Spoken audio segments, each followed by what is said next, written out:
राधे राधे महाराज जी। महाराज जी, मन को सदा प्रसन्न रखने के लिए क्या उपाय करना चाहिए? तब लगी कुशल न जीव कहूं, सपने हूं मन विश्राम। जब लगी भजत न राम को, शोक धाम तजी काम। जब तक हमारा मन कामनाओं का त्याग करके निरंतर भगवदाकार नहीं होगा, तब तक प्रसन्न नहीं रह सकता। ब्रह्म भूता प्रसन्नात्मा न शोचति न कांक्षति। वही प्रसन्नात्मा होता है जो हर समय भगवान में अपने मन को जोड़ता रहता। सा वै मनः कृष्ण पदारविंदयो। देख लो, इतनी अवस्था हो गई आप, कौन सा भोग नहीं जो आप ना भोगे हो। लेकिन क्या मन राजी हो गया? मन प्रसन्न हो गया? नहीं। ईमानदारी से देखो, वो आज भी वैसे ही है। वो कभी तृप्ति का अनुभव नहीं कर सकता। अनेक जन्म व्यतीत हो गए और भी सब भोग विलासिता भोग लो, कभी तृप्त नहीं होगा। वो विश्राम पाएगा तो भगवान, क्योंकि भगवान का अंश जीव कभी प्रकृति से विश्राम प्राप्त कर ही नहीं सकता। चाहे जितना भोग ले, चाहे जितना एकत्रित कर ले, चाहे जितना बैंक बैलेंस कर ले, ये प्रसन्न नहीं हो सकता। आप हमें बताना कि संपत्ति को प्राप्त करने के बाद किसका मन प्रसन्न हुआ? हर्षित होना और प्रसन्न होना में अंतर है। हर्षित होगे तो शोकित होना पड़ेगा, लेकिन प्रसन्नता ये द्वंद्वातीत है, भगवदाकार है। आपने प्रसन्नता शब्द का, ये केवल भगवान के चिंतन से ही होगा, ना बैंक बैलेंस से होगा, ना नाना प्रकार की भोग विलासिता से होगा। अशांति बढ़ती जाएगी जितना बैंक बैलेंस बढ़ेगा और जितना भोग बढ़ेगा। शांति नहीं बढ़ सकती, देख लेना। जितना भजन बढ़ेगा उतनी शांति होती चली जाएगी, जितना भोग भोगते जाओगे उतनी अशांति बढ़ती चली जाएगी। आप खुद अनुभव करके देख लीजिए। तो शांति प्राप्त करने के लिए, प्रसन्नता प्राप्त करने के लिए अपने कर्तव्य का धर्म पूर्वक पालन करते हुए नाम जप किया जाए। कोई भी गंदा आहार, गंदा पेय ना पिया जाए, नहीं तो मन थोड़ी देर के लिए बेहोश होता है उस प्रमाद स्थिति में, तो उसी को तुम आनंद मान लेते हो। अभी आनंद जाना कहाँ है? होश में चैतन्य होते हुए भी बेहोश रहना एक बड़ी अद्भुत स्थिति होती है, वो भगवान से प्राप्त होती है। आप भगवान के अंश हो, प्रकृति के अंश से आप कभी सुखी नहीं हो सकते हो। चाहे जितना प्रकृति को भोग लो, कभी मन प्रसन्न नहीं हो सकता। ऐसा लगता है कि एक चीज आज मन मांग रहा है, खा लें तो हम प्रसन्न हो जाएंगे, अगर ये हम भोग लें तो प्रसन्न हो जाएंगे। लेकिन जिसको तुम को सोच रहे हो कि भोग लें, उसको कोई भोग रहा है, लेकिन वो भी किसी और के लिए सोच रहा है। वो भी ऐसा नहीं कह सकता कि अब कछुनाथ न चाहिए मोरे, मैं प्रसन्न हूं, अब मुझे कुछ नहीं, ये नहीं कोई बोल सकता। ये वही बोल सकता है जिसका चित्त भगवान से जुड़ा हुआ है। तो हमारी प्रार्थना है, नाम जप कीजिए, अपने कर्तव्य का पालन कीजिए। बार बार मन संसार में जो जा रहा है, वहां से हटा के प्रभु के चरणों में, प्रभु के नाम में लगाइए, तो ही मन प्रसन्न हो सकता है। हमें तो आज तक और कोई उपाय नहीं लगा, न शास्त्रों में, न महापुरुषों के वचनों में। ऐसा कोई उपाय नहीं है जिससे अन्य उपायों द्वारा मन को प्रसन्न किया जा सके। आप देख लो, ये किसी भी वस्तु को स्थायी नहीं पकड़ता। मन को देख लीजिए, आप जिस वस्तु से प्रियता मन दिखाएगा, थोड़ी देर के बाद, थोड़े दिन के बाद, थोड़े समय के बाद वो उससे हट जाएगा और दूसरे की तरफ देखने लगेगा। इसका मतलब है ये केवल फंसा रहा है, ये कहीं तृप्त होने वाला नहीं। और एक बार प्रभु में लग जाए, अभी लगा नहीं है, एक बार प्रभु में लग जाए तो हटाए नहीं हट सकता। ध्यान रखना, जैसे तुम नाम जप करते हो तो विषय चिंतन नहीं छूटता, ऐसे विषयों में उसको रखा जाए तो भगवत चिंतन नहीं छूटेगा। मन की खासियत है, अगर उसको सही जगह पकड़ा दो फिर छोड़ने वाला नहीं, गलत जगह ये कहीं टिकेगा नहीं। ये मन भगवान का अंश है, इंद्रियाणाम मनश्चास्मि। ये तभी रुकेगा, तभी प्रसन्न होगा जब ये अपने अंशी में पहुंच जाए, भगवान के चिंतन में। हमारे हृदय की बात ये, अगर आपका किसी का कोई अनुभव हो कि मन इससे प्रसन्न हो जाएगा, तो आप बताओ, कुछ है ऐसा जिससे आप मन को प्रसन्न कर पाए हो आज तक, या कर लोगे? भ्रम से है, मुझे नौकरी मिल जाए तो मन प्रसन्न हो जाएगा, नहीं होगा। जिनको नौकरी मिली है, अगर इतना रुपया हो जाए तो जितना तुम सोच रहे हो उससे ज्यादा किसी के पास है। अगर ये मिल जाए तो वो भी किसी के अधिकार में है, तो उसको संतुष्ट हो जाना चाहिए। ये केवल भुलावा मन का है। संतोष धारण करो, धैर्य धारण करो, अपने कर्तव्य का पालन करो, नाम जप करो, पाप रहित पुरुष ही प्रसन्न होता है। पाप आचरण तभी तक बनते हैं जब तक हम मन के गुलाम रहते हैं। जब हम मन को अधीन कर लेते हैं तब हम प्रसन्न होते हैं।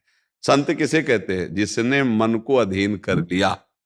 मन मार्या तन बस में कीना, हुआ भरम सब दूर, बाहर से कछ दिखत नाई, अंदर चमके नूर, आपो त्याग जगत में बैठे नहीं किसी से काम, उनमें तो कछु अंतर नाई, संत कहो चाहे राम। आप गृहस्थी में रहते हुए भी संत हो सकते हैं। आप अपने धर्म से रहते हैं, धर्म की कमाई से परिवार का पोषण करते हैं, और जितना बनता है भगवान का नाम जप करते हैं, कोई पाप नहीं करते, तो आप देखना आप प्रसन्न होने लगोगे, आप हृदय में आनंदित होने लगोगे। अब गलत आचरण करोगे तो बैठे बैठे डिप्रेशन में पहुंच जाओगे।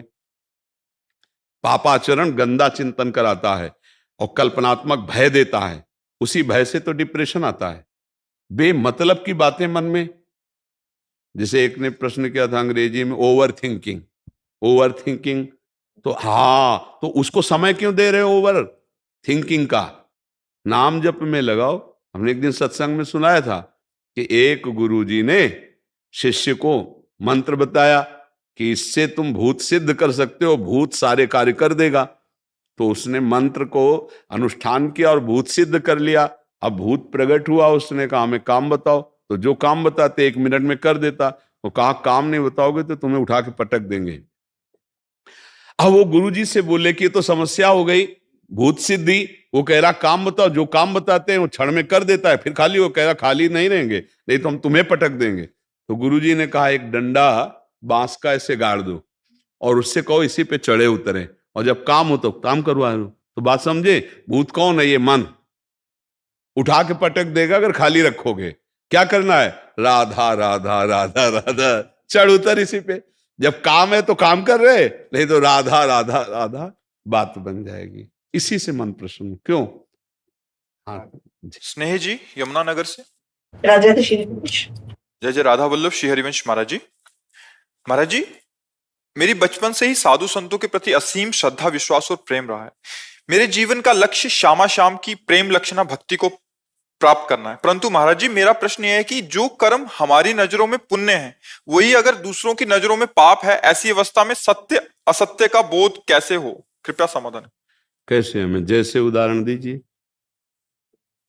केवल कहने मात्र से हम नहीं समझ पाएंगे, आप उदाहरण दीजिए कि जैसे आपने ये किया और दूसरा उसे पाप कह रहा है। हमें बताइए आप कौन सा ऐसा पुण्य काम है, कौन सा ऐसा धर्म कार्य है, कौन सा ऐसा भागवतिक कार्य है जिसको कोई भी पाप कहे। हाँ, जो पापी है, पापात्मा है, उसकी बातों को सुना नहीं जाता है। वो कोई प्रमाणित बात थोड़ी है। कोई महात्मा अगर कह रहा है तो आप हमें बताइए, पागल आदमी की कोई बात मानी जाती है क्या? तो जो वासनाओं में पागल है उसकी बात कोई मानी जाती है क्या? फाइनल में बात तो विवेकवानों की मानी जाती है, शास्त्र सम्मत मानी जाती है। आप शास्त्र सम्मत बात बताइए कि किस पुण्य को कहां पाप कहा गया है। आप किसको लेकर प्रश्न कर रहे हैं, किस बात को लेकर कहे हैं? हमारी जैसी है कि आपने स्वयं अपने हाथों से अपना बना हुआ भोजन लेना है, और कोई दूसरा सोचे कि ये क्यों नहीं ले रहे या किसी का भोजन क्यों नहीं ले रहे। मतलब जो वैष्णव सावधानियां बताई जाती हैं, तो अगर दूसरा आदमी उसको समझे ना। आप हमारी बात, इसमें थोड़ा विवेक की आवश्यकता है। दूसरा कौन तुम्हें पूछेगा? कौन पूछेगा? कोई घर का प्रियजन होगा, समझ में आ रहा है? कोई घर का प्रियजन होगा, कोई आपसे संबंध रखता है, वो होगा।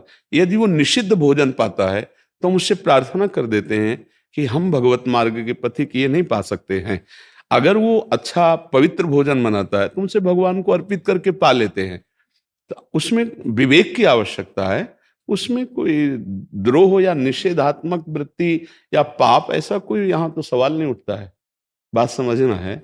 हाँ, अगर ऐसे कोई गली चलते किसी को भोजन के लिए थोड़ी कहता है। एक प्रियता होती है, एक संबंध होता है। उस संबंध से जैसे वो चाहता है कि मेरे, तो अगर वो निषिद्ध भोजन नहीं है, वो त्याज्य भोजन नहीं है, तो उसे हम भगवान को अर्पित करके पा लेते हैं उसकी खुशी के लिए। उसके हृदय में श्री भगवान विराजमान है।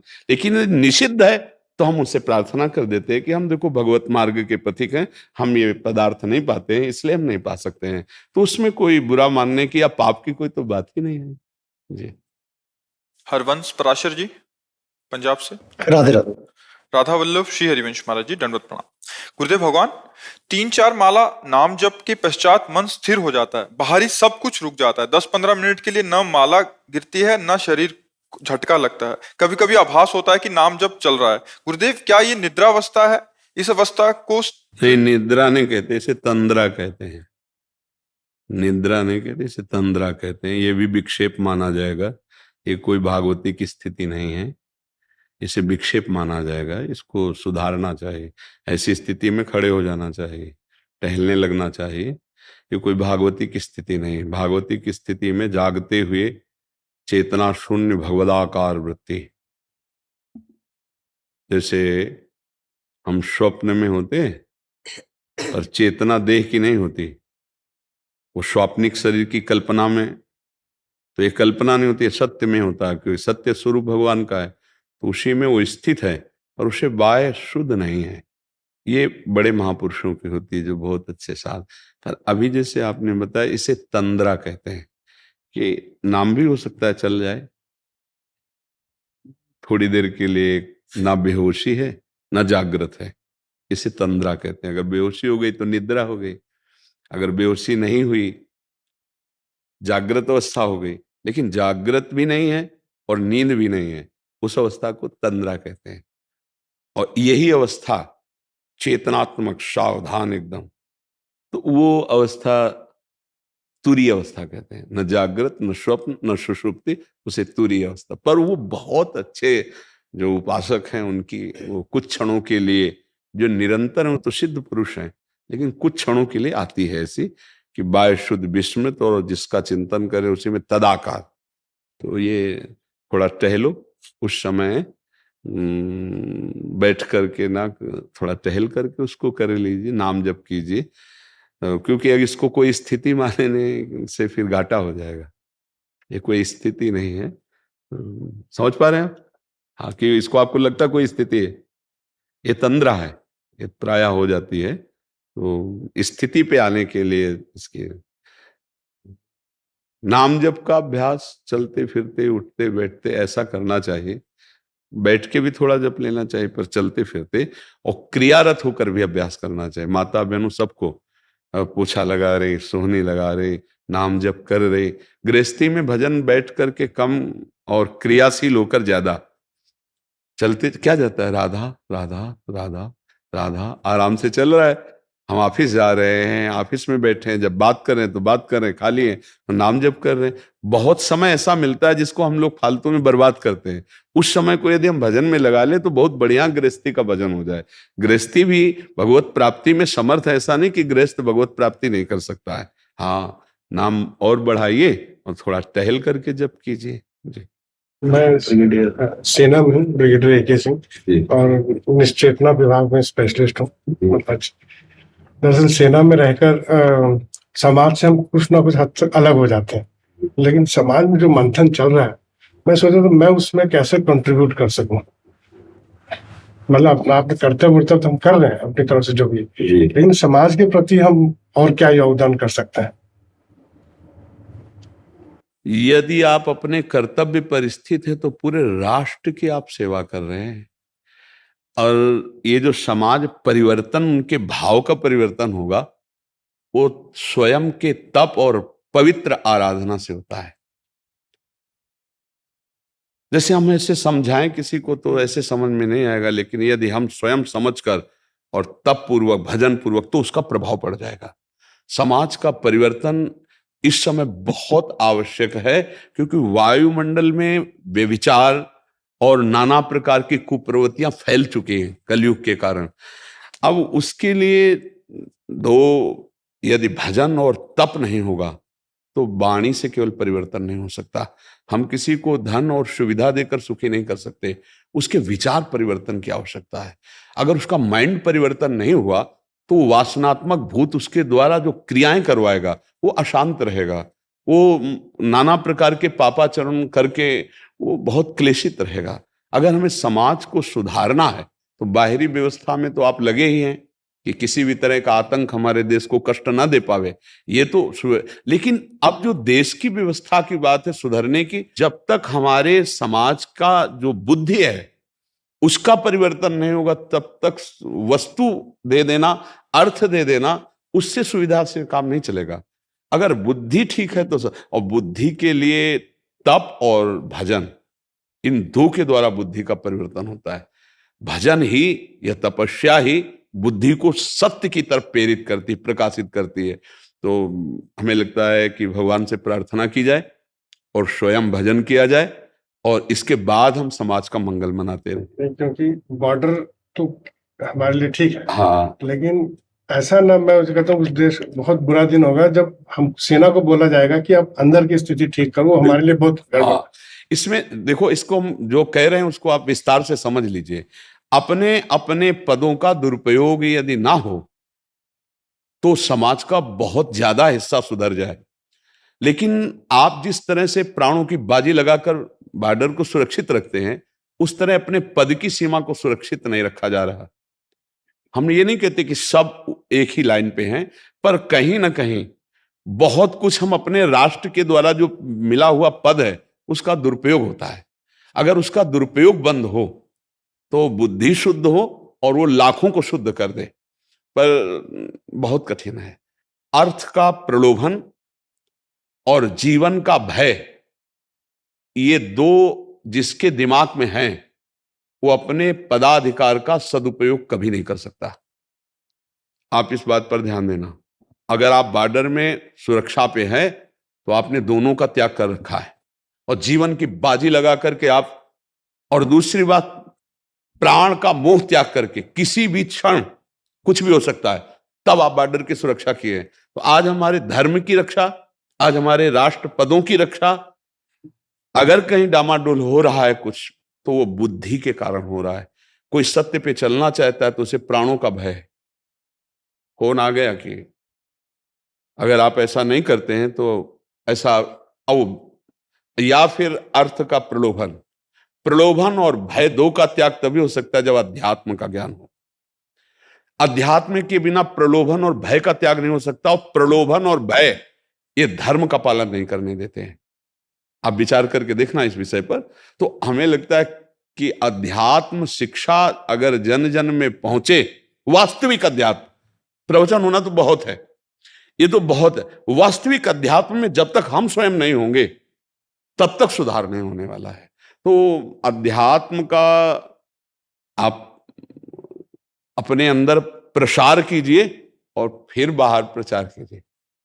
हमारी तो प्रार्थना आपसे यही रहेगी और जन समाज से ही रहेगी कि हम एक एक अपनी बुद्धि को अध्यात्म के द्वारा पावन करें और भय और प्रलोभन से हटे।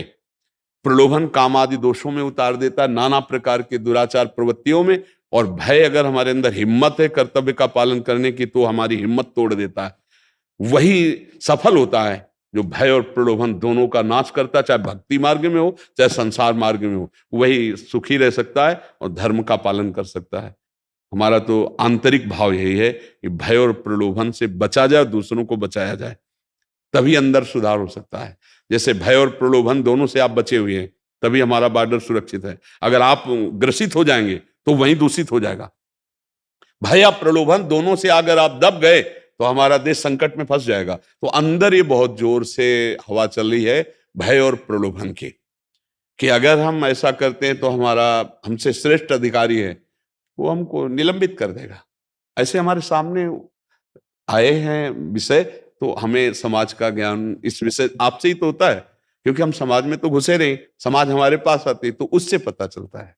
जी जी, पर हम आपको धन्यवाद देते हैं कि आपकी सद्भावना बॉर्डर पे भी है और अंदर भी है। इसलिए हम आपको धन्यवाद देते हैं कि ये सद्भावना ही जगत मंगल करने के लिए पर्याप्त होती। सद्भावनाएं अगर जागृत हो जाए तो कलौ संघो शक्ति, ऐसे बहुत से सद्भावना वाले हों तो हम अपने आसपास सुधार कर सकते हैं। धन्यवाद सबकी, धन्यवाद। स्वामी गुजेशानंद जी रामकृष्ण मिशन से। राधे राधे महाराज, राधे राधे। राधे राधे महाराज जी, वंदनीय पूज्य महाराज श्री, आपके चरणों में साष्टांग दंडवत प्रणाम। महाराज श्री, हमारे जीवन का लक्ष्य श्री कृष्ण विगत मानसः स्मत्सुखः, कैसे भगवान श्री कृष्ण हमारे मन को चुरा करके अपने चरणों में मन को रख दें। मुरारी पादार्पित चित्तवृत्ति। आज सत्संग में एक बात कही थी, ध्यान से जो सुनने के लिए बैठे होंगे वो पकड़ पाए होंगे। हमारी ममता में एक ताकत है, जो ममता शब्द है ना, इसमें बड़ी ताकत है कि इसको जहां स्थापित कर देते हैं उसके बिना हम रह नहीं पाते, और ये जहां लग जाती है उसके सानिध्य की मुझे अत्यंत जरूरत होती, चाहे वस्तु में, चाहे किसी व्यक्ति में, चाहे किसी स्थान में। जैसे आपसे ममता हो जाए तो बिछुरत एक प्राण हरि लेहि, फिर आपसे बिछोड़ना पसंद नहीं आएगा। अभी ममता हमारी श्री कृष्ण पादाम्बुज में अर्पित नहीं हुई, बात समझना। नहीं, वो ममता श्री कृष्ण को विवश कर देगी। ममता का जो प्रभाव है वो उन प्रभु को विवश कर देगा, और वो आपके बिना रह नहीं पाएंगे। आपको बुलाना नहीं पड़ेगा, वो छा जाएंगे आपके मानस पटल पर, आपके नेत्र में। आपको बाहर भीतर कृष्ण ही कृष्ण नजर आएंगे। एक जरूरी बात है, हमारी ममता, वो खुद कह रहे हैं, सबकी ममता ताग बटोरी, मम पद मनहि बांधी बरी डोरी। अब देख लिया जाए, भगवान कह रहे हैं, बहुत गुप्त बात बता रहे हैं कि यदि मेरी ममता जो आपको दी गई है, शरीर और शरीर संबंधी भोग और शरीर संबंधियों में तुमने फैला दी है, तो तुम दुखी होगे, तुम जन्म मरण को प्राप्त होगे। अगर वही ममता जो मेरे द्वारा दी गई है मेरे चरणों में बांध दो, सब जगह जो फैला रखी है, तो आगे का जो विधान है, जहां जहां मेरा भक्त चरण रखे वहां वहां रखूं हाथ, पीछे पीछे मैं फिरूं कभी न छाणू साथ, भक्तन पाछे यो फिरत ज्यों बछरा संग गाय। बछरा पकड़ ले तो गाय रंभाती हुई आएगी, क्यों? ममता है उसको। प्रभु अहम भक्त पराधीनो अस्वतंत्र इव द्विज, क्यों? क्योंकि ममता प्रभु में समर्पित। प्रभु निर्मम है हमारे प्रभु को, क्योंकि वही है, दूसरा कोई है नहीं, तो किससे ममता करे? भगवान का भक्त भी निर्मम होता है। भगवान कह रहे अद्वेष्टा सर्वभूतानां मैत्रः करुणैवच निर्ममो निरहंकार। कहीं ममता है हमारी। अगर हमें हर समय श्री कृष्ण का अनुभव नहीं हो रहा, हर समय श्री कृष्ण के रूप माधुरी का पान मेरे मानस नेत्रों में नहीं हो रहा, तो मेरी ममता है। किसी इंद्रिय के भोग में, शरीर में, किसी व्यक्ति वस्तु स्थान में ढूंढ ले, पक्की बात है। जहां ये ममता समेट कर प्रभु के चरणों में समर्पित कर दी, बस फिर रूप छके घूमत रहे, तन को तनिक न भान, नारायण, एक नारायण स्वामी, दृग जल बहे यह प्रेम पहचान। अश्रु प्रवाह होता रहता है। प्रभु की मीठी मीठी स्मृति, प्रभु की कोटि कंदर्प दमनीय वो लावण्य, वो रूप माधुरी उपासक पान करता रहता है। कमी है हमारी तरफ से कि हमारी ममता नहीं समर्पित है प्रभु के चरणों में। अगर इसे बड़ी सूक्ष्मता से समझ लिया जाए तो अभी इसी क्षण आनंद आने लगे। ममता नहीं रखनी, ना अपने शरीर में, न अपनी इंद्रियों के भोगों में, और ना किसी व्यक्ति में। सबकी ममता ताग बटोरी, मम पद मनहि बांधि बर डोरी। पूरे जीवन भर यही करना है। ये जिस क्षण कर लिए, फिर आगे का कार्य प्रभु करते हैं। वो समदर्शी बना देते हैं, वो इच्छा रहित कर देते हैं, हर शोक रहित कर देते हैं, निर्भय कर देते हैं। उसे करूं सद्यते साधु समाना, मैं उसे संत बना देता हूं। ममता समर्पण करने की जरूरत है। अगर ममता कहीं है तो दुख सुख का थप्पड़ लगेगा, पहचान है। अगर कहीं ममता है तो मान अपमान का बोध होगा। अगर ममता प्रभु के चरणों में समर्पित हो गई, फिर नहीं, फिर जब ममता ही नहीं तो सुख दुख किसको हो रहा है? फिर मान अपमान किसको? शत्रु मित्र समजानी, मान मान अपमान सम, दुख सुख लाभ न हानि, यह जो कृपा हरिवंश की। ममता जो प्रियालाल के चरणों में समर्पित होती है तो ये स्थिति पाई जाती है उसमें कि शत्रु मित्र में समान भाव उसका होता है, सुख दुख में, लाभ हानि में, मान अपमान में, निंदा स्तुति में समान भाव। क्योंकि जब शरीर से ममता हो तो निंदा स्तुति का प्रभाव पड़े ना। ममता तो चली गई प्रभु के चरणों में, अब क्या? अब जो बहुमान करे को मेरो किए बहुमानत ना ही बढ़ाई, और जो अपमान करे को केहू के अपमान नहीं लघुताई। क्योंकि ममता ही नहीं शरीर में, ममता ही नहीं किसी से, निर्ममो पर सबसे प्यार है। ये चमत्कार होता है भक्त का, वो निर्ममो निरहंकारा पर सबसे प्यार होता है। सब जीवन सो प्रीति भगवत भाव से, रीति निवाहत आपनी, रीति अपनी निष्काम, किसी से कोई स्वार्थ की प्रीति नहीं, निष्काम भाव से, भगवत भाव से सबसे प्रीति है, और किसी से ममता नहीं। ये बड़ा चमत्कार, प्रीति का व्यवहार सबसे, ममता किसी से नहीं। क्योंकि ममता सबके हृदय में विराजमान श्री भगवान को समर्पित हो गई। अब वो भगवान को देखकर व्यवहार करता है, निज प्रभु में देखें जगत, तब हमारे अंदर भगवदाकार वृत्ति आती है। कोई व्यक्ति रह ही नहीं गया सृष्टि में, कोई वस्तु नहीं रह गई, तो अनन्य चिंतन तभी तो होगा। अगर वस्तु, व्यक्ति, स्थान, कहीं कुछ ममता है तो उसका चिंतन होगा। जब ममते नहीं रही तो प्रभु का चिंतन, और जब प्रभु का चिंतन हुआ तो कुछ रह ही नहीं गया। मत्ता पर तरम नान्य किंचिदस्ति धनंजय, मेरे सिवा कुछ नहीं, ये अनुभव हुआ। अब वास्तविक जो रस आया वो प्रतिक्षण वर्धमान आया, वो किसी घटना परिस्थिति में बदलने वाला नहीं होता।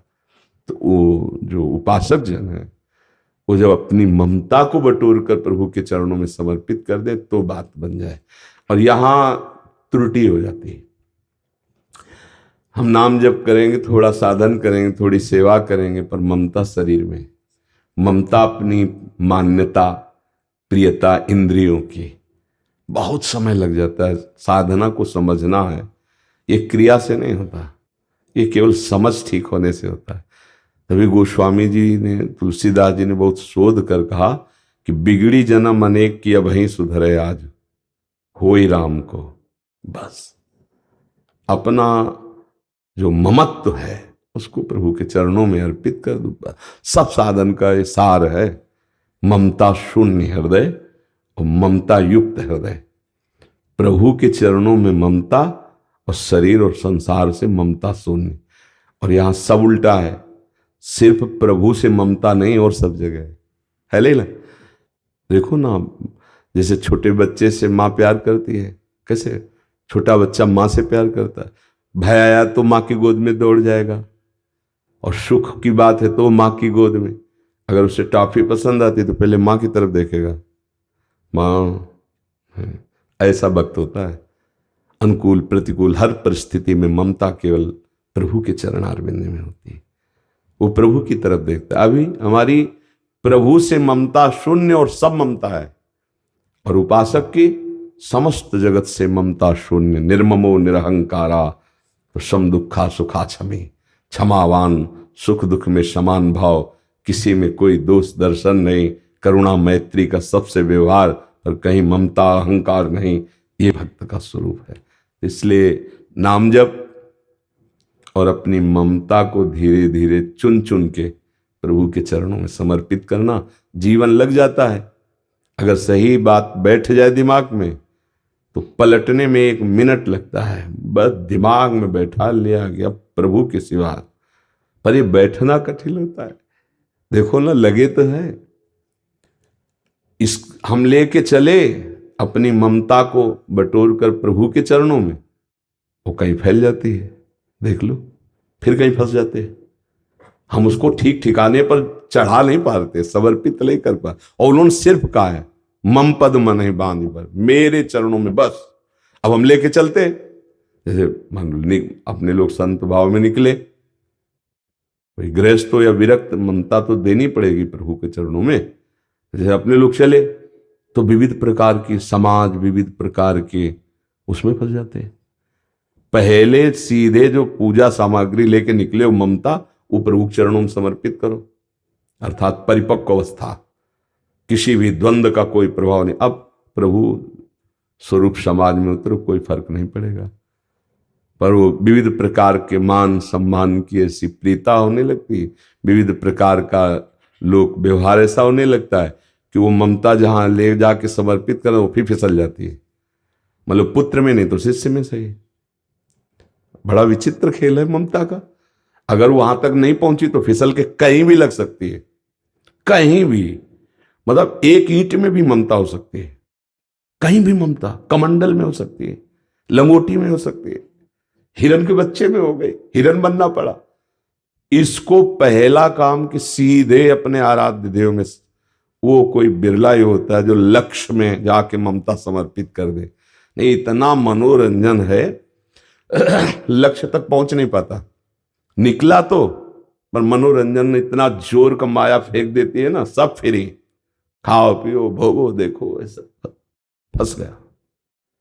वो ममता वहां तक नहीं पहुंचे। इसीलिए बहुत कठिन कहा जाता है भगवत प्राप्ति। भगवत प्राप्ति कठिन नहीं है, कठिन है प्रभु से ममता कर पाना। और ये सब गुरु के सानिध्य में, संतों के सानिध्य में सरल भाव से हो जाए, यदि हम उनकी आज्ञा पर हैं। महत् संगस्तु दुर्लभ हो पर अगम्य हो। हम उनकी आज्ञा पे नहीं रह पाते, यदि आज्ञा पे रहे तो अमोघस्य निश्चित भगवत प्राप्ति हो जाए। ममता, खास सत्संग का सार स्वरूप ममता प्रभु के चरणों में समर्पित हो जाए। अब ये देखता रहे ममता कहाँ है। जब शरीर से ममता है तो प्रभु से कहा ममता, जब शरीर संबंधियों से ममता है तो प्रभु से कहा।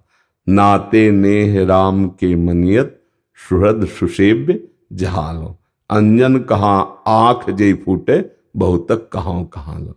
वो प्यार किस काम का जो प्रभु से विमुख कर दे, जो हमारे जीवन को नष्ट कर दे। सच्ची बहुत धोखा हो जाता है। इंद्री मन शरीर का प्यार पूरे जीवन को बर्बाद कर देता है। बड़े भाग्यशाली है जो व्यवहार तो धर्मयुक्त करते हैं और प्यार प्रभु से करते हैं। आप लोग जैसे बैठे हो आकर के, तो प्रभु ने आप पर कृपा करी तो ये बातें सुन पा रहे हो।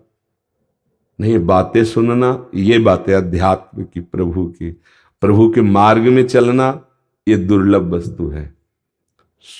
सुत दारा धन लक्ष्मी पापियों के घर होए, संत समागम हरि कथा तुलसी दुर्लभ दोए। इस संसार में दुर्लभ ये कि भगवत प्रेमी महात्मा मिल जाए और शुद्ध सत्संग मिल जाए, आध्यात्मिक शास्त्र सम्मत। तो हम सार बात समझ पाएंगे कि क्या करना है। ये अध्यात्म है जो आपके मन को आनंद दे। इसमें किसी भी वस्तु व्यक्ति के सहयोग की जरूरत नहीं, चवन्नी की जरूरत नहीं, एक दाना की जरूरत नहीं। अरे भरण पोषण तो सबका भगवान कर रहे हैं। अध्यात्म को, उसको स्तर से नीचे मत गिराओ। अध्यात्म को नाटक मत बनाओ, अध्यात्म को व्यापार मत बनाओ। अध्यात्म को अध्यात्म रहने दो। व्यापार के लिए और भी बहुत सी बातें हैं। अध्यात्म को तो केवल भगवत प्राप्ति की, और भगवत प्राप्ति के लिए आपको कहते कुछ जरूरत नहीं। सही पूछो तो हर जरूरत मिटा देना ही भगवत प्राप्ति है। जा ही न चाहिए कबहु कछु, तो तुम सन सहज सने, और बसो निरंतर तासुर सोराउर निजगे। ना श्रोता भगवान को प्राप्त करना चाहता है और न वक्ता चाहता है। आजकल सत्संग में भी बोला, बड़ा दुख होता है। अध्यात्म मंच पर बैठकर प्रपंच, अध्यात्म मंच पर बैठकर प्रपंच। अध्यात्म का ज्ञान ऐसे हो जाएगा क्या? नहीं भैया, अध्यात्म का जब तक विवेकवान, और विवेक कहाँ होता है? साधु महात्माओं के संग से। जब तक संतों के चरणों में नहीं बैठे, संतों की आज्ञा में नहीं बैठे, तो अध्यात्म जान जाओगे? नहीं, फिर नहीं। तुम पीएचडी पढ़ के अध्यात्म नहीं जान सकते। तुम चाहे जितने बड़े विद्वान हो, अध्यात्म को समझने के लिए किसी आत्मबोधवान महापुरुष का ही आश्रय आवश्यक है। तभी आप उस विषय को, तो अध्यात्म को आप सुन रहे हैं, बड़ी हम पर कृपा कर रहे हैं। भगवत मार्ग पर चलने की सोच रहे, बड़ी कृपा कर रहे हैं। नहीं तो बड़ा दुर्लभ होता जा रहा है अध्यात्म का श्रवण और अध्यात्म का कथन। प्रपंच के लोग, संसार के, वही सुनना चाहते जिससे मन जो है विषयी मन और विषयों में लग जाए, विषयी मन निराश हो जाए, विषयों की तरफ से उदास हो जाए और भगवान की तरफ उल्लसित होके चले। ये केवल सत्संग से होता है। बड़े भाग पाई सत्संगा, बिना प्रयास होई भव भंगा। संसार समुद्र सूख जाए उसे सत्संग कहते हैं। ज्ञान जागृत हो जाए, सत आचरण जागृत हो जाए, भगवत प्रेम जागृत हो, तभी कह तात स्वर्ग अपवर्ग सुख धरी तुलाय कंग तूल ताय सकल मिल जो सुख लव सत्संग। केवल लक्ष्यदार भाषण और विविध प्रकार के मनोरंजन उससे सत्संग नहीं। मन भंजन, इंद्रिय निग्रह, मनोनिग्रह, स्वरूप बोध, भगवत प्रेम, ये सब सत्संग से होता है। आज हमारे ऋषि मुनि, ब्रह्म ऋषिजन, आचार्यजन, देखो उनकी वाणियां पढ़ो, उनकी वाणियां सुनो, तुम्हारे मोह का नाश हो जाएगा। बड़ा उपहास होने लगा है, बड़ी पीड़ा होती है। जैसे कभी कोई ऐसे सुनाए दिखाए कि देखो उनका ऐसा, तो पीड़ा होती है। भैया कल आप ही प्रमाण माने जाएंगे, क्योंकि कलयुग बढ़ता चला जा रहा है। शास्त्र क्या कह रहा है? हम अपनी वासना से पीड़ित होकर उसका अर्थ करेंगे तो अलग निकलेगा, और उपासना से प्रेरित होकर करेंगे तो उसका अर्थ अलग निकलेगा, और उपास्य देव में स्थित होकर देखेंगे तो उसका अलग अर्थ निकलेगा। शास्त्र को अपनी वासना से प्रेरित करके ना बोला जाए, उपासना या उपास्य देव में स्थित होकर ही बोला जाए। बहुत जैसे श्रीमद् भागवत है, साक्षात श्री कृष्ण प्राप्ति का स्वरूप है। अगर हम उसको जो लिखा है वैसे गायन करें, वैसे श्रवण करें, तो एक भयंकर भूत भगवत पार्षद बनकर के चला गया था, धुंधकारी। श्रीमद् भागवत श्रवण मात्र से भगवत प्राप्ति, श्रीमद् भागवत श्रवण मात्र से श्री कृष्ण चरण अनुराग, संसार से वैराग्य। पर जो लिखा है बस मंत्र मंत्र होते ना, 18,000 मंत्र हैं श्रीमद् भागवत में। 18,000 जो श्लोक है ना, वो मंत्र है। किसी को भी 18,000 श्लोक सुना दिए जाएं, चाहे जितना बड़ा पापी हो, पक्का कल्याण हो जाएगा। उसका प्रभाव है। तो चलो श्लोक समझ में नहीं आता तो श्लोक का पाठ हो गया और फिर मूल व्याख्या कर दी, जो लिखा है मूल मूल। अब देखो एकादशी स्कंद की कहां व्याख्या होती है?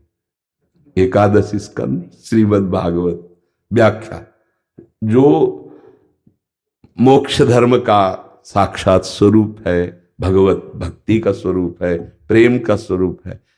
तो हमें लगता है कि अगर 4 लोग बैठकर अध्यात्म की चर्चा सुनते हैं कलयुग में अब, तो वो प्रवक्ता पर कृपा करते हैं, कृपा करते हैं, क्योंकि मन भंजन करना अध्यात्म है। साधु महात्माओं के पास जाया जाता है मन निर्मल करने के लिए, भगवत बोध प्राप्त करने के लिए, भगवत प्रेम के लिए। हमारे आचरण कैसे होने? बोले ये आदमी संत संग करता है, देखो इसकी वाणी देखो, इसके आचरण देखो, इसका स्वभाव देखो। क्यों? बोले साधु संग करता है, उसका प्रभाव पड़ना चाहिए। अगर हमारे आचरण वैसे ही संसारिक, तो चाहे हजारों जगह घूमे आओ, सत्संग वो जो आपके जीवन का परिवर्तन कर दे, तो आपका सुनना सार्थक हुआ और उनको बोलना सार्थक हुआ। तो हमारी ममता प्रभु के चरणों में समर्पित हो जाए तो हमें वैसे ही प्रेम हो जाएगा जैसे हम चाहते हैं।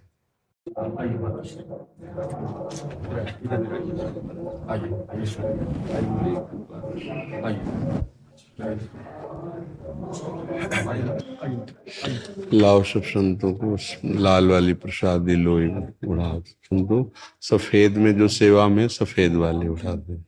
महर्षि गणेश आश्रम कुप्पा घाट भागलपुर बिहार में पड़ता है जी। तो सब एक कार्यक्रम था यादव ठाकुर के सामने में जी, आनंद फार्म हाउस के पास जी। तो वहाँ लगभग 500 संत आए हुए थे पूरी संस्था से, मतलब सब जगह से जी। और 25 से 30 हजार लोग लगभग भक्तों की व्यवस्था थी जी। तो वहीं से सब कुछ संतों की इच्छा हुई मिलने की, तो ले आए। मैं तो यहीं रहता हूँ वृंदावन में ही। हाँ, बड़ी कृपा जो प्रभु मोहि अनुग्रह की ना, तो तुम्हारी दरस 60 दिन। हमारे प्रभु कृपा किए तो आप सब आके दर्शन। बहुत दिनों से नाम सुना था तो मन में श्रद्धा बनी की ये संत मत की संस्था है, स्वामी जी का दर्शन करना मतलब ऐसे महर्षि में स्वामी जी सतगुरु का। जी हमारी संस्था में जो है जी मैंने अभी आपका थोड़ा सा प्रवचन सुना, इससे भी मैं आपको फॉलो करता हूँ क्योंकि आपने शास्त्र और जो संतों के प्रति अश्रद्धा हो रही थी जी उसको आपने पुनः लोगों में आप संतों की चरण धूलि का प्रताप ही, हाँ आप संतों की चरण, हमारे यहाँ स्वामी जी सगुण और निर्गुण जी दोनों की मान्यता है जी। सगुण से हम भक्ति का आरंभ मानते हैं और निर्गुण अनुभूति। महाराज जी चाहे जो भक्त हो, दोनों प्रकार की उपासना साथ साथ चलती है। जैसे हाँ दोनों पैर से व्यक्ति चल सकता है। हाँ जैसे हम प्रगट में ठाकुर जी का अर्चा अवतार श्री विग्रह विराजमान किए हैं और अप्रकट में सबके अंतःकरण में वही तत्व निराकार रूप से विराजमान है। ये जितने आकार हैं ये परिवर्तनशील हैं, लेकिन इस आकार को चैतन्य घन जो चेतना प्रदान करता है वो निराकार है, उसका कोई रूप नहीं है। हम जिस रूप की भावना करते हैं वो उसी रूप से हमारे अनुभव में आता है। अगर हम कोई भावना न करें तो जीवन मुक्त हो जाए, समझ रहे ना। कोई चिंतन नहीं, न सत न असत, वो जीवन मुक्त महापुरुष है। सत चिंतन वो भक्त है, असत चिंतन वो संसारी है, समझ रहे। और आखिरी में जाके भक्त भी चिंतन को कर्ता भाव से त्याग देता है, स्वाभाविक उसका भगवदाकार वृत्ति रहती है, मैं का विस्मरण हो जाता है भक्त को। तो केवल जो इष्ट माना था वही रह गया एक। भक्ति की स्थिति होती है ब्रह्म नहीं, माया नहीं, नहीं जीव नहीं काल, अपनी हूं सुध ना रहे, एक रहो नंदलाल। ज्ञानी की दृष्टि रहती है मैं में, जो शुद्ध मैं, जिसके आगे कोई उपाधि नहीं लगती। उपाधि युक्त मैं मायामय है। मैं भक्त हूं, मैं संत हूं, कुछ भी उपाधि लगती है देहाध्यास जिस उपाधि शब्द ही मायामय है। और जहां शुद्ध मैं है वो ब्रह्म है। ये जो अंतःकरण धर्म से मैं स्फुरित हो रहा है, इसी को मिटाने के लिए साधना है।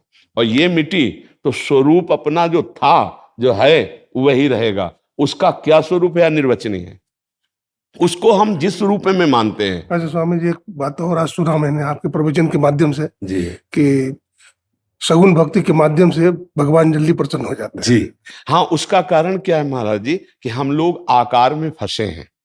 जैसे हम अपने गुरुदेव को माना तो सगुण भक्ति हुई ना, गुरुदेव आकार रूप में विराजमान है, उनका चरण प्रक्षालन, उनकी सेवा, उनकी आज्ञा में, तो स्थिति हमारी उसी में आएगी, सर्वव्यापक तत्व में। स्वामी जी हम जो है ना जिस संस्था से जी हम अपने सदगुरु महाराज को ही इष्ट मानते हैं और उन्हीं में हमारी आस्था इतनी गहरी है जी कि मैं उनको सगुण साकार ब्रह्म रूप मानता हूं। महाराज जी बिना इसके तो कुछ हो ही नहीं सकता। किसी भी मार्ग का पथिक हो, किसी भी मार्ग का पथिक हो, जैसे अपने सदगुरुदेव भगवान हैं तो हम उन्हें अपनी लाडली मानते हैं। मेरी प्रिय लाडली करुणा करके अपने प्रेम का परिचय देने के लिए मेरे जैसा रूप धारण करके मेरे से संभाषण कर रहे हैं। नहीं तो चिदानंद वाक्यों को समझने के लिए पांच भौतिक श्रवणेन्द्रिय की क्षमता नहीं है। चिदानंद रूप देखने के लिए ये जो नेत्रेंद्रिय प्रकृति के द्वारा रची इसकी क्षमता नहीं है। चिदानंद नेत्र ही चिदानंद का साक्षात्कार कर सकते। चिदानंद में देह तुम्हारी विगत विकार जान अधिकारी। अच्छा, भगवान के साक्षात्कार का फल भी यही होता है कि जीव अपने स्वरूप में स्थित हो जाता है। मम दर्शन फल परम अनुपा, जीव पाव निज सहज। कठोपनिषद में भी आया है चक्षु से चक्षु माकस्य वाकम, जी इसके प्रतिपादन करती है। हमारे सदगुरु महाराज के जो ये मुख्य उपदेश है जी उनमें यही है कि आप सत्संग, ध्यान, सदाचार जी और गुरु सेवा। वो जी। फिर कहते हैं कि इन चारों में गुरु सेवा सबसे बढ़कर है। जिनमें गुरु सेवा आ गई उनकी कृपा से ये सब आ जाते हैं। जी बिल्कुल। गुरु सेवा में गुरु आज्ञा सर्वोपरि है। जी उस पर आप अटल हो जाइए, उनकी कृपा होगी, गुरु कृपा ही केवलम, उनकी कृपा होगी। यह सार है सिद्धांत सबका, सदगुरु को सेवना, में ही न हो कछु यही बिना गुरु सेव कर। समाधि के संबंध में स्वामी जी क्या विचार है? समाधि किस रूप में, संप्रज्ञात या संप्रज्ञात? हाँ, यदि संकल्पित समाधि हो रही है तो विशेष महत्वपूर्ण नहीं है। अगर संकल्प रहित असंप्रज्ञात विचक्षणा समाधि, जिसमें किसी भी तरह का कोई भी सत असत चिंतन नहीं है, जिसमें ना समाधि करता है ना समाधि भंग होगी, वो चलते फिरते भी समाधिस्थ रहता है, स्वरूप में स्थित रहता है।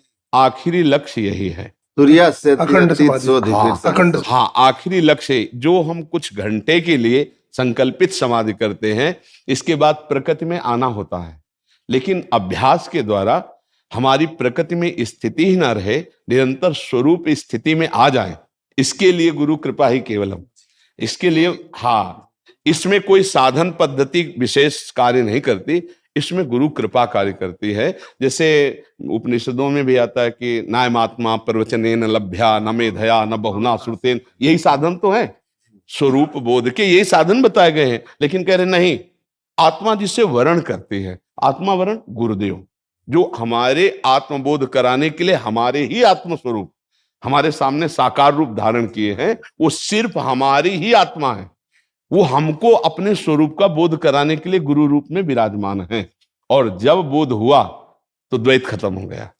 जो गुरुदेव वही शिष्य, उसमें किंचन मात्र भी अंतर नहीं रह तुम गया। में निज में भेद बुद्धि को जो सकते हैं मिटा, तुम वही वह में तुम्ही में ही प्रश्न पुनि रहा। चिदानंद रूपम शिवोहम शिवोहम। या बिल्कुल परम सत्य, इसमें कोई संशय नहीं है।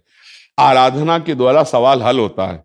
मानी संख्या साकार, सवाल हल हुआ, वही है, एक है दो है नहीं, अद्वैत स्थिति है, सबकी अद्वैत स्थिति है। भक्त में जैसे गोपी जन है, स्वयं का विस्मरण किए जित देखो तित श्याममयी, वो स्थिति बता रहे, कान भय प्राणमय और प्राण भय कान में, हिय में ना जान पड़े कान है कि प्राण है। मन कृष्णाकार, बुद्धि कृष्णाकार, चित्त कृष्णाकार, अहम कृष्णाकार, देह की विस्मृति, इसी का तो नाम ब्रह्मबोध है। और वो कह रही, नखल गोपिका नंदनो भवा नखिल देहिना मंतरात्म दिख। मैं जानती हूं आपके लिए यशोदा नंदन नहीं, सबकी आत्मा है आप, जो सब चराचर जगत दिखाए उसकी आप आत्मा है।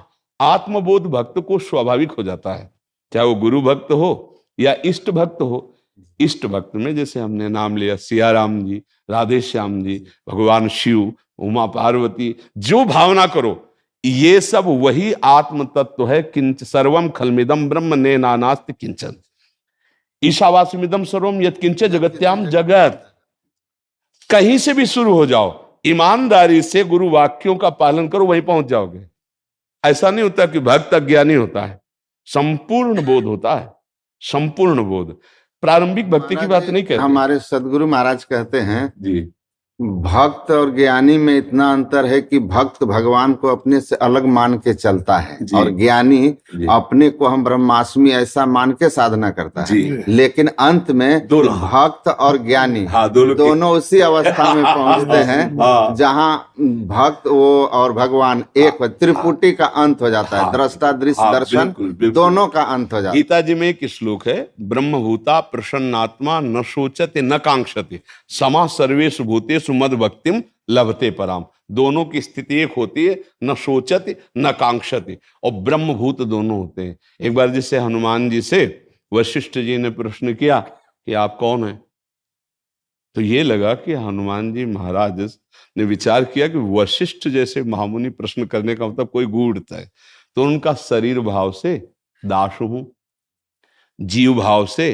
अंश और अंशी, वंशी। दुराशो अस्मि जीव दृष्टिया तो दंश का आत्म दृष्टिया तो एवाहम इति में निश्चित। ये हर व्यक्ति की स्थिति होती है जो उच्च अवस्था को प्राप्त होता है। अब बताओ उसमें भेद का है। एक जिज्ञासा है स्वामी जी, मध्वाचार्य का जो द्वैतवाद है जी, वो जीव और ब्रह्म की सत्ता दोनों मानते हैं। जी, आज शंकर का अद्वैतवाद है जो केवल ब्रह्मवादी है, ब्रह्म की सत्ता मानते हैं। लेकिन दयानंद स्वामी का त्रैतवाद है ना, वो जीव ब्रह्म और प्रकृति तीनों की सत्ता स्वीकार करते हैं। महाराज जी, इसमें एक बात ये ध्यान रखनी, समुद्र में तरंगें उत्पन्न होती हैं, तरंगों की सत्ता नहीं होती, शुद्ध समुद्र की सत्ता होती है। तो ये ब्रह्म की मायामयी तरंगे हैं, प्रकृति उसकी तरंग है, और जब वो शांत होती है तो ब्रह्म रूप ही है। तरंग नाम वायु विकार के कारण हुआ, वायु विकार हटा तो समुद्र था, समुद्र है, समुद्र रहेगा। अब उसे किसी भी रूप में आप स्वीकार कर रहे हैं, वो ब्रह्म ही है। विकार रहित ब्रह्म का स्वरूप शांत समुद्र है। शांत समुद्र है। अब उसे हम पहुंचाने के लिए कुछ भी रूप दे सकते हैं। जब भक्तों को श्रद्धा और पूजन की बात आई तो एक पत्थर उठा के गुरु ने दे दिया, उससे ब्रह्म प्राप्ति हो गई। कहीं भी शुरू करो, हर कण में वो विराजमान है, और जब आपकी तन्मयता बढ़ेगी तो आप वहीं पहुंच जाएंगे। श्रद्धावान लगते ज्ञानवान। बस समस्या ये है कि हम तरंगों की महिमा नहीं मानते हैं। तरंगे हैं विविध, उसे प्रकृतिक हैं, आप उसे और नानात्व में ले जाएं, लेकिन वो तब तक माना जाएगा जब तक बोध नहीं हुआ। महाराज जी, अगर वस्त्र को स्वीकार नहीं करेंगे तो धागा की यात्रा, धागा को कहाँ से प्राप्त करें? जी जी। अगर हम अभी, हमारे सदगुरु महर्षि मही परमहंस जी महाराज ने कहा कि हम अभी जहाँ हैं वो स्थूल जो नाम रूपात्मक जगत है जी।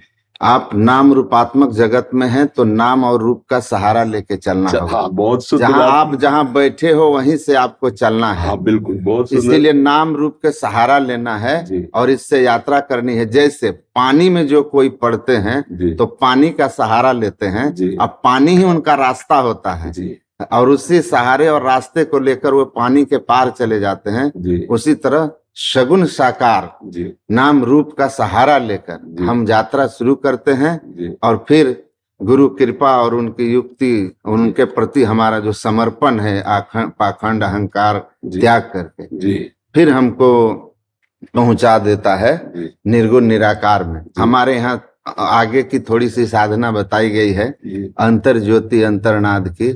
महाराज जी, जो स्वरूप बोध है उसमें कोई साधना नहीं, समस्त साधनों का त्याग है। न स्थूल का चिंतन, न सूक्ष्म का चिंतन और न कारण का चिंतन, तीनों मायाकृत है।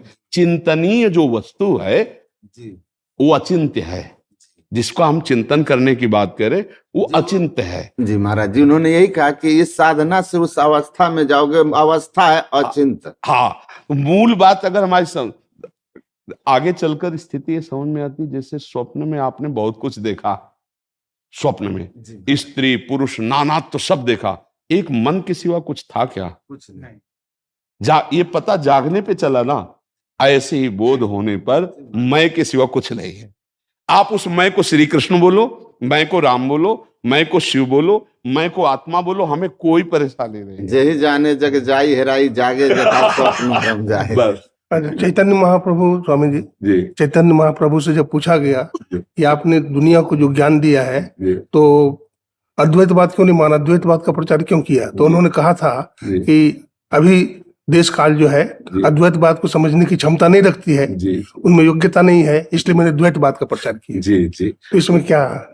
महाराज जी, जब हम कृष्ण कृष्ण कृष्ण कृष्ण कृष्ण कृष्ण जपते हैं, इतना तो कोई भी जब समझ रहा है कि गुरु ब्रह्म है, तो ये जगत गुरु ब्रह्म है ना, श्री कृष्ण पर ब्रह्म है ना, क्योंकि कि जो गीता जी है, कोई ऐसा संप्रदाय नहीं जो गीता जी को हाँ समझ रहे ना। अब हम जगत गुरु का जब चिंतन किया, कृष्ण कृष्ण कृष्ण कृष्ण कृष्ण, तो जो जगत गुरु हैं वो अनुभव करा देंगे, वहीं पहुंचा देंगे। वास्तविक अगर हठ ना किया जाए तो स्थिति वही आ जाएगी। स्थिति सबकी वही आती है महाराज जी। अंतर इतना होता है जो अनुभव किया गया कि हम चलते हैं तू से, तू ही सब कुछ है, और मैं जाकर के तू में लय हो गया, तो तू मैं हो गया, मैं तू हो गया। अच्छा, ज्ञान मार्ग में मैं से चला जाता है, मैं ब्रह्म हूं, और फिर मैं खो जाता है, केवल ब्रह्म रह जाता है। दोनों एक ही हो जाता है, क्योंकि जो मैं है वो अंतःकरण धर्म से बोला जा रहा है, समझना। मैं जो बोला जा रहा है इस समय कि मैं ब्रह्म हूं, मतलब ये अनुभूति के मार्ग में चल रहे हैं, और जब अनुभूति हुई तो ब्रह्म, मैं ब्रह्म हूं, ये तू रहे न कोई। हाँ, ये मायाकृत है। जैसे सर्वम खलमिदम ब्रह्म, तो ये सर्वम बोध कराने के लिए है, केवल ब्रह्म केवल। तो ऐसे केवल कृष्णाकार वृत्ति, मैं कृष्ण का चिंतन कर रहा हूं, ये साधन है। और जब साध्य वस्तु में स्थिति आई तो केवल कृष्ण गोपीजनों के मुख से निकल गया, जैसे आप कहते शिवोहम, तो निकल गया कृष्णोहम। जब विरह में तन्मयता हुई तो कहा, देख सखी मैं कृष्ण हूं, तदाकार वृत्ति, तन्मया, ये जो तन्मया तदाकार वृत्ति, ब्रह्मविद ब्रह्म ही भवति, तो कृष्णाकार वृत्ति ब्रह्माकार वृत्ति ही है। महाराज जी एक और बात है जी। हम लोग, मैं बहुत सारे धर्म सम्मेलनों में गया हूँ, जितने बड़े नाम हैं जी मैं नाम किसी का लूंगा नहीं, लेकिन बड़े बड़े सब नामों जी के साथ बहुत सारे धर्म सम्मेलन में संबोधन किया हूँ अपनी संस्था की ओर से जी। लेकिन जो आप का जीवन है जी और जो मैंने अपने गुरु महाराज जी आचार्य जी में देखा, जी। वो कलिकाल के प्रभाव में क्यों नहीं है? महाराज जी, हम तो ऐसा देख रहे हैं कि जैसे तिनके को हवा में उड़ाया जा रहा हो। महाराज जी अश्रद्धा हो जाती है कुछ लोगों के हाँ, पास जाकर। पर आप अपने जैसे अपने देख रहे हैं कि जैसे तिनके को हवा उड़ा करके मंदिर के बिल्कुल चोटी के ऊपर बैठा दे, भला तिनके का इसमें क्या प्रयास? तो ऐसे गुरु कृपा केवल यहाँ स्वामी जी मनसा वाचक कर्मणा एक ही दिखाई पड़ता है। जी यहाँ पर जो है मनसा वाचक कर्मणा जी एकदम एक है। मेरी वृंदावन आने की जो खुशी थी, जी वो ये वृंदावन भगवत धाम है, कृष्ण महाराज जन बंदे जगत गुरु का, जी वो तो था ही। लेकिन महाराज जी आपका दर्शन करना हमारे लिए, आप दर्शन देने आए, आपका दर्शन हुआ, हम लोग कृतार्थ हो गया। हम लोगों की मनोकामना थी कि यहाँ दर्शन करेंगे और हम लोगों का दर्शन हुआ, सफल हो गया। आपका दर्शन हुआ। और ये ब्रह्मचारी लोग भी जो है बड़े महान हैं, इनका भी मैं देखा है, इनकी सेवा है, इनकी इनकी समर्पण सेवा और बड़ी महान है, बड़े प्रेरणा समर्पित स्रोत है। जी। हाँ, बस ये कि इन सब संत जनों से ये हमारी प्रार्थना है कि हमारे शास्त्र के विरुद्ध कोई आचरण नहीं होना चाहिए और कहीं भी अहम की हमको कोई सूचना नहीं मिलनी चाहिए कि आपका वर्ताव किसी से अहम जन्य हुआ है। तो गुरु कृपा से, भगवत कृपा से सब के ऊपर कृपा है आप संतों की, तो ये दैन्य भाव से सेवा में, और इसी से भगवत प्राप्ति हो जाएगी। क्योंकि जिस भाव से चल, एकांतिक भजन होना और समाज में सेवा परिचर्या में रहते हुए भगवत चिंतन होना, दोनों में एक अंतर है। एक अनुभूति कहता हूँ, मैं हिमालय क्षेत्र में भी रहा, ये महाराज जी भी रहे, जी एकांत में रह के बहुत भजन किया। लेकिन जब मैं अपने पूजा आचार्य महर्षि हरनंदन जी महाराज के सानिध्य में आ गया, जो अभी हमारे संस्था के प्रधान हैं, जी, बड़े सरल है महाराज जी, एकदम आपकी तरह ही। तो जब मैं उनके सेवा में आ गया, उनके सानिध्य में रहना शुरू किया, तो मुझे अनुभव हुआ कि एकांत में रह करके बद्रीनाथ, केदारनाथ, ऋषिकेश और कहीं कहीं गुजारा मैंने, पंजाब में भी। लेकिन उनके सानिध्य में जितना चित्त मेरा शुद्ध रहा, साधना कम और लाभ ज्यादा, लाभ ज्यादा। तो मुझे समझ में आ गया कि गुरु कृपा ही केवलम, और संत जो हैं, मतलब भवसागर के नाव शुद्ध संतन के चरण, तुलसीदास प्रयास बिनु मिलहि राम दुख। मैं 9 साल का था स्वामी जी, और अंतिम शब्द महर्षि में ही परमन जी महाराज का दर्शन करने आया था, तो हमारा बाल पकड़ लिया था उन्होंने, और बाल पकड़ के घुमा करके पीठ पर मांग, तुमको यहीं आना पड़ेगा, और मैं स्वामी जी यहीं। संतों की कृपा से साधुता का मार्ग मिलता है। मैंने आपके बारे में, तो यहाँ रहता हूँ वृंदावन में ही, अपने गुरु भाई सब हैं, मतलब 2006 से रह रहा हूँ। तो मैंने आपके बारे में सुना हो कि आप पहले संन्यास में रहते थे और काशी में रह करके आचार्य किया भी है, तो उधर से आकर के हरिवंश में स्वीकार किए। तो आपको तो शास्त्र के पूरे जानकारी भी है, मैं भी पढ़ाता हूँ ऐसे। मैंने ऋषिकेश में कैलाश आश्रम से आचार्य किया हूँ, मतलब संस्थांतरी का। तो हमें ये जानना है कि हरिवंश के बारे में 2 शब्द आप थोड़ा उपदेश करें कि, और यहाँ वृंदावन में रह करके मैंने कृष्ण के प्रति। महाराज जी, महाप्रभु का स्वरूप है हित। हित माने प्रेम। जैसे आत्म ज्ञान हो गया लेकिन आत्मरति नहीं, तो खास बात नहीं हुई। आप समझ पा रहे? आत्मज्ञानी है पर आत्मरति नहीं। उड़िया बाबा के महाराज के शब्द हैं कि आत्मज्ञानी तो प्रायः मिल सकते हैं, पर आत्मरतिवान, जो आत्म स्वरूप में आसक्त चित्त, अपने स्वरूप में ही रमण करने वाले, किंचन मात्र कभी 1 सेकंड के लिए भी बहिर्मुख नहीं, ऐसे होना बहुत कठिन है। ऐसे ही कृष्ण भक्ति करना अलग है और कृष्ण रति प्राप्त होना अलग है। तो ये जो आचार्य हमारे प्रकट हुए, जिनको हित हरिवंश कहते हैं, हित माने होता रति, प्रेम। मूर्तिमान श्यामा श्याम का प्रेम ही आचार्य रूप में अवतरित हुआ। और श्यामा श्याम प्रेम में, प्रेम के खिलौना दो खेलत हैं प्रेम खेल। तो एक बार श्री नवनिवृत्त निकुंज में, ये लीला भगवान की धाम की है, अद्भुत रास हो रहा था। उस समय श्री ललिता जी ने विचार किया कि हमारे प्रभु की विभिन्न प्रकार की उपासनाओं का तो प्रकाश है, पर ये नित्य रास विलास जिसमें भगवान शंकर भी एक रात्रि के लिए गोपी रूप धारण करके आते हैं और रसास्वादन करते हैं, आपको पता होगा, गोपीश्वर रूप में, इसका जन साधारण जन के अंदर कैसे वृत्ति जागृत हो।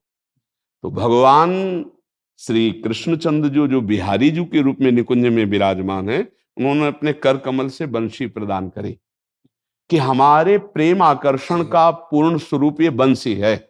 जब बंसी में क्लीम का उच्चारण किया है, प्रेम बीज मंत्र है, तो संपूर्ण गोपियों की चित्त वृत्ति कृष्णाकार हो गई। जैसे कोई वशीकरण मंत्र के द्वारा खींच ले, आई ब्रजनारी सुनत बंसीरो गृहपति बंधु विसारे दर्शन मदन गोपाल मनोहर मनसिज ताप निवारे। ये प्रेम रस के अंतर्गत की बात है। उस बंसी को प्रियाजू ने श्री ललिता जी को दिया कि ये हमारी प्रीतम के अधरों का रस पान करने वाली बंसी हमारे प्रेम रस का विस्तार करेगी। वही बंसी हरिवंशी, हरिवंशी, हरिवंशी, हरिवंश, हरिवंश, हरिवंशी हित अर्थात प्रेम, प्रेम प्रकाश करने के लिए वही आचार्य रूप में प्रकट हुए। और उनके बताए हुए साधना पद्धति से, जैसे अभी चर्चा तो यथा योग्य जैसा चर्चा, अब हम अपनी चर्चा कर रहे हैं। जी जी जी महाराज। हम अपने आत्म स्वरूप को सहचरी वपू में देखते हैं। मैं श्यामा श्याम की सहचरी हूं जो अभिन्न हूं, द्वैत से अद्वैत और अद्वैत से द्वैत। हमारे यहाँ यही है। अब जब हमें छेड़ा तो हम अपने जी, बिल्कुल सही। अभी तक केवल अद्वैत तक, जब आपने छेड़ा तो अब आपको बता। संत श्री हरिदास जी जो हुए, जी, उन्होंने बाकी हरि को प्रकट किया। हाँ, और ये हरिवंश में कोई अंतर है कि एक ही? नहीं, एक ही। ललिता जी का अवतार बंसी हरिवंश रूप में, और ललिता जी आचार्य श्री हरिदास जी के रूप में प्रकट हुई। वही कुंज विहार नवनिवृत्त। तो ललिता जी के अवतार हरिदास, संत श्री हरिदास जी, और वंशी के अवतार श्री हरिवंश महाप्रभु। हरिवंशी बोले आप कौन है? बोले हम हरिवंशी हैं, मतलब हरिवंश महाप्रभु के हम वंशी के अवतार हरिवंश जी। हाँ, वंशी के अवतार। तो वो प्रेम का जो स्वरूप है वो प्रकाशित करने के लिए है। और हमने कभी ये देखा नहीं, कभी सुना नहीं, कभी किसी संत का संग नहीं किया इस रस का। काशी में तुलसी घाट के नीचे पीपल के नीचे बैठे थे, हृदय में एकदम स्फुरित हुआ, साधना यही थी जो चर्चा पीछे अभी तक हुई, एकदम स्फुरित हुआ कि कैसा होगा वृंदावन। अब हम कांप गए कि ऐसा क्यों आया। फिर अचानक हमारे पास एक संत आते हैं जो सन्यास धर्म में थे कि काशी में अंध विश्वविद्यालय भाई जी हनुमान प्रसाद पोद्दार का, उसमें रास हो रही, आप चलिए। तो हमारी अरुचि थी, क्योंकि हमारा चिंतन नहीं था, हमारा मतलब वेदांत में थे। हाँ, वो सब मतलब कुछ भी हो ऐसा, मतलब हमें नहीं कुछ देखना वो। तो उन्होंने कहा क्या जाता है, बैठे बैठे आंख मूंदे बैठे हो, चलो ना वहां। तो हमें लगा कि संत हैं, महादेव जी ने भेजा है, चलो चलते। जो ही रास देखा तो इसमें कोई ज्ञान काम नहीं किया, आपको बताएं। जो हम अभी ज्ञान वर्णन कर रहे हैं, ये ज्ञान काम नहीं किया। 1 महीना देखने के बाद पहली बार जिंदगी में आंसू आए। नहीं, आंसू नहीं आते। किसके लिए आंसू रोना है? किसके लिए? किसके लिए? कोई हो तो रहे, समझ रहे ना? उस समय ज्ञान काम नहीं किया। बस हृदय में आया कि अब रास कैसे देखने को मिले। तो जो श्री राम शर्मा आचार्य थे, उनके चरणों में कि आप हमको अपने साथ रख लीजिए, और जहां जहां रास होगी जो सेवा करेंगे हम करेंगे, आप रख।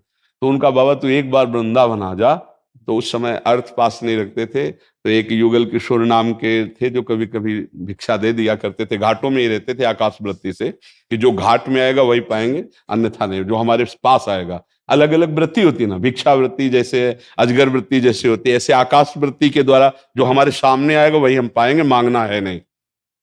उनसे कहा हमें वृंदावन भेज दीजिए। जब वृंदावन में आए, किसी से कोई परिचय नहीं, बस हृदय से कि हे विश्वनाथ जी, यदि आपने हमें वृंदावन भेजा तो मुझे मार्ग दीजिए। एक दिन एक सखी गाती हुई जाती, प्रिया बदन छवि चंद्र मनो प्रीतम नयन चकोर। हम एक जैसे कोई बावरा हो जाता है, ये इसमें ज्ञान काम नहीं करता, पक्का समझा। उसके नजदीक गए, हमका एक ग्रंथ कहाँ मिलेगा जो आप गा रहे हो? लाल वस्त्र में थे। उनका ए बाबा तेरे बस की बात ना है। हमका क्यों हमारे बस की बात नहीं, हमें बहुत प्रिय लग रहा है, आप हमको कहीं से। बोले बिना इनका हुए तुम इनकी बात नहीं समझ सकते हो। कैसे हुआ जाता है? बिल्कुल सत्य, किसी संत का संग नहीं। कैसे हुआ जाता है? तो कहा कि राधा वल्लभ जी में जो गोसाई जी हैं उनके पास जाओ, उनसे बात करो। बस परिक्रमा पूरी की, गए गोसाई जी से, उन्होंने कहा राधा वल्लभ जी का बनना पड़ेगा, उनका बना दीजिए। उनका ऐसा उतर जाएगा, उनका उतार दीजिए। मतलब बस वहीं से फिर जो हमारे अंदर द्वंद्व मचा, अब हमारा समाधान नहीं, क्योंकि काशी का चिंतन और वृंदावन का बिल्कुल अंतराय हो गया। अब हमें जो गुरुदेव भगवान ने दिया तो हमारे प्रश्न का समाधान नहीं होता, क्योंकि जो ज्ञान मार्ग का पथिक होता है बहुत तार्किक बुद्धि होती है। मतलब वो कोई अंधविश्वास या श्रद्धा ऐसा लेगा तो बहुत तर्क प्रधान बुद्धि होती है। तो हम एक दिन तो उन्होंने कहा, हमारे संप्रदाय में पूज्य महाराज जी जिनकी छवि लग विराजमान है, बोले आप इनसे मिले, रस में डूबे हुए महापुरुष आपके प्रश्नों का उत्तर देंगे। महाराज जी से मिले तो बहुत किसी से नहीं मिलते थे, एकांत। पहला शिष्यत्व गुरुदेव भगवान की कृपा से, तो गुरुदेव भगवान हमारा गुरु भाव नहीं था। पहले जब मिले तो लाल वस्त्र हमारे थे, सफेद वस्त्र महाराज जी के थे। तो अपने आसन पर बैठाला और कहा क्या जानना चाहते हो? हम कहा महाराज जी हम केवल अपने प्रश्नों का समाधान चाहते। पहला कि सर्वम खलमिदम ब्रह्म, आपका उत्तर इसमें क्या है? उनका सर्वान वस्तुतया निरीक्ष परम स्वाराध्य बुद्धिर्मम। एकदम हृदय शीतल हुआ। बिल्कुल बात जिसे ब्रह्म कह रहे हैं वही कह रहे हैं, आराध्य हमारे सर्वत्र विराजमान है। ये क्रूरा अपि पापिनो न च सताम संभाष्य दृश्यास्य, ये सर्वान, ये पहला श्लोक महाराज जी। कई प्रश्नों का समाधान हुआ, फिर चित्त एकदम परिवर्तित होकर के। और अब ऐसे, अब ये है कि जैसे आपको श्वांग मिले, आप जानते हैं कि मैं ये नहीं हूं, पर श्वांग बहुत अच्छी तरह से करेंगे। अब ऐसी लीला चल रही कि जो स्वरूप है उसका कोई भी रूप नहीं है, उसमें जो हम आरोपित करते हैं वो सच्चिदानंद उसी रूप में दिखाई देने लगता है, अनुभव में आने लगता है। तो देर नहीं लगी उसको। मजा मजाया पात्र है, जो रंग डालो वही उसमें। तो ये नहीं है कि उसमें हमें तनिक भी संशय है, ये हमारा भाव का क्षेत्र आया है। सत्य वस्तु का बोध यही है और भाव से हम उसको विलस रहे हैं। जैसे हम और गुरु जी भाव का है ना, तत्व में वही है तो बस अब ये ऐसे विलस है। इसलिए हमारा जो है, जो सत्संग है, जो व्यवहार है, वो दोनों में मिलेगा आपको। एक पक्ष हमारा हृदय है, लेकिन सत्संग दोनों पक्ष को लेकर के है। दोनों का आदर है, दोनों परम सत्य है और दोनों की एक स्थिति है। जिसे हम ब्रह्माकार वृत्ति कहते हैं, वही हिताकार प्रेमाकार वृत्ति होती है। उसमें किंचन मात्र भी अंतर नहीं। अब ये रसास्वादन आ गया। रसास्वादन में अद्वैत से द्वैत हुआ है। ये भ्रमात्मक द्वैत नहीं है, ये रसात्मक द्वैत है। हाँ, अब जो द्वैत में है तो अद्वैत स्थिति को नहीं जानता, और जब अद्वैत में स्थित हो चुका है वो मुक्त पुरुष है। वो ना भगवान की इच्छा करता है ना भगवान की लीलाओं की करता है, ध्यान रखना।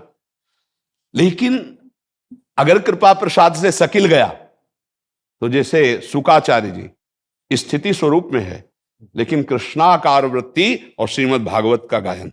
जैसे भगवान शिव स्वरूप स्थित है, पर गोपीश्वर बल करके रास में प्रवेश। जीवन मुक्त ब्रह्म पर सुनहि चरित सुनहि तजी ध्यान दे, हरि कथा न कर ही रति तिनके।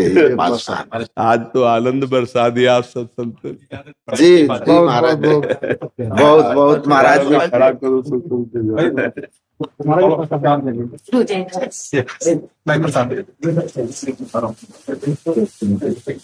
बस एक बाप सो हम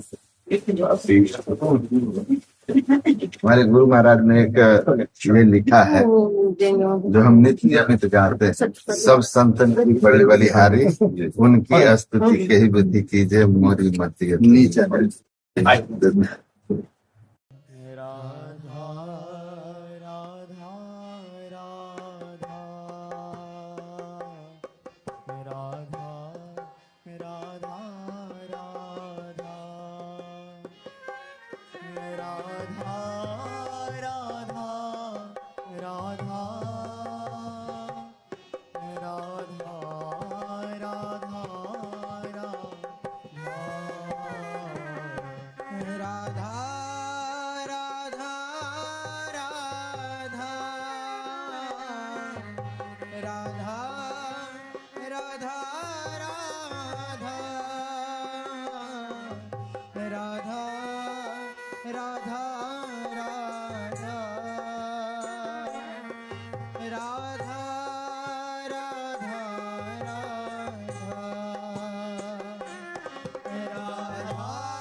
राधा